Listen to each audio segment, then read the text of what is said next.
E, pessoal, agora caminhando para o final do nosso episódio aqui já, eu queria que a gente falasse um pouco dos aprendizados de vocês empreendendo. Alguns dos obstáculos que vocês enfrentaram, vocês também começaram a empreender num ambiente que tem, vamos dizer, vocês tem um pouco uma rede de apoio que incentiva o empreendedorismo. Vocês comentaram que poucos colegas optaram por seguir uma carreira empreendedora logo no começo da carreira, assim como vocês. Então, eu queria que vocês comentassem sobre alguns dos aprendizados que vocês tiveram nessa jornada até aqui. Acho que um dos que eu mais gosto, assim, que eu acho que é mais fato, assim, para quem está começando, não é nem meu, né? Obviamente, da OIC, que é o Launch Now. Lança o produto agora.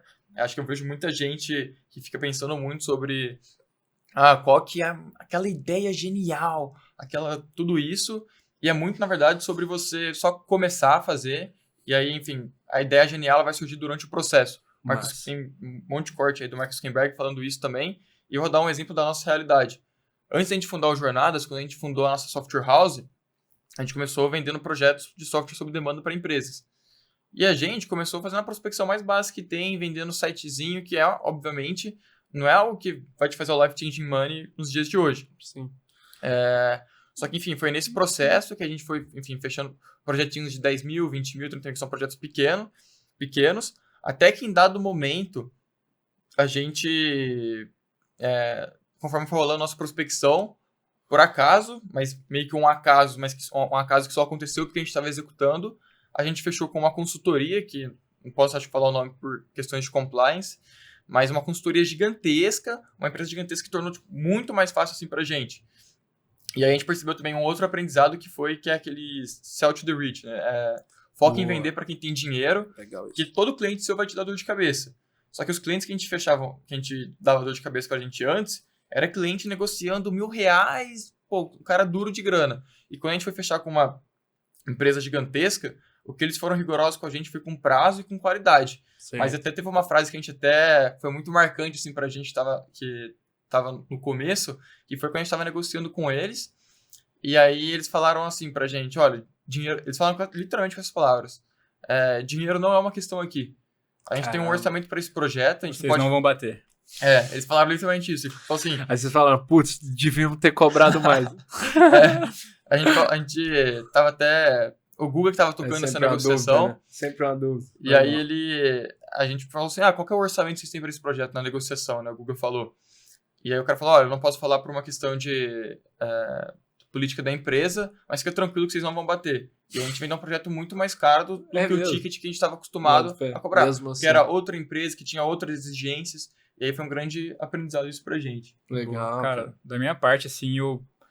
Focando, assim, no jornadas e focando, talvez, no passo anterior que a gente deu. Então, a gente está muito no começo, está validando nosso produto, mas um passo que a gente já deu foi o passo inicial, tipo, ter a ideia, tirar a ideia do papel, começar a executar. Então, acho que focando nesse primeiro passo que a gente já deu, os 3 grandes aprendizados que eu tive, o primeiro foi esse que o Pedro comentou, de, cara, não tenha a ideia perfeita, não queira deixar tudo perfeito, você vai primeiro fazer o mínimo, lançar, validar esse produto, ver o que a galera quer, a galera vai fazendo o produto, e não você ter toda a ideia para fazer, lançar e ninguém querer comprar. Uhum. Então, isso que ele comentou, com certeza, foi um dos maiores aprendizados que eu tive. Legal. Mas outros 2, eu diria que um deles, a questão dos seus cofundadores, seus sócios.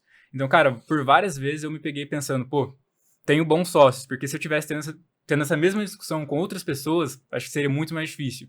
Então, a gente zoa que sociedade é mais sério que casamento. Né? Sim, total. Cara. Então, cara, isso... Tem uma zoeira, na verdade. Exato.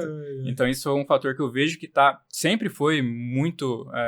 um fator muito principal, assim, em evoluir o Jornadas e continua sendo até hoje. Então, poder ter a liberdade de falar, cara, discordo do que você está falando, e a pessoa não se sentir ofendida, trazer outros pontos... Né? Então, é uma parada que realmente... Essa liberdade, né? Muito ter bons cofundadores é principal. E o último ponto, assim, que a gente está aprendendo cada vez mais, eu diria que é a questão do time também, gestão de time. Massa. Então, no começo era muita gente, mas agora a gente está dando um próximo passo de trazer mais gente. Então, entra toda aquela questão de você, saber orientar essa pessoa, fazer essa pessoa ter a mesma visão que a sua, comprar a sua ideia, então realmente acabar se tornando uma liderança, isso é o que está acontecendo com a gente agora, e acaba se resumindo a um processo de vendas, sem dúvida. que todo empreendedor tem que saber vender por conta disso também. Isso, é uma visão, né, e tudo mais. E acho que para finalizar, acho que um último ensinamento que eu diria, principalmente para a galera, nossos alunos, e para a galera também mais jovem, assim, mais universitária, é de você, cara, se você tem vontade, começa a empreender agora. Porque conforme você for envelhecendo, o custo de oportunidade vai aumentando muito. E às vezes a galera tem acho que uma visão meio deturpada assim, de percepção de risco. O risco que você assume quando você está empreendendo com 20 anos, 22 anos, ele é muito baixo, assim, ele é realmente muito baixo. Então, acho que, em geral, as pessoas assumem muito pouco risco, menos risco do que elas deveriam. E acho que fica esse ensinamento. Inclusive, algo que a gente fala para os nossos alunos dos jornadas. Se você está no ensino médio, assiste isso, gosta dessa visão de empreender, nem espera a faculdade. Começa a empreender agora. Existe, por exemplo, o caso do Henrique do Bugras. Sim. É um caso clássico do cara que empreendeu no ensino médio. Eu acho que ele não se arrepende, né? O cara Fundador da Brex, né? Fundador da Brex. Então, animal, cara. Muito boa. Muito boas dicas, pessoal. Até fiquei curioso.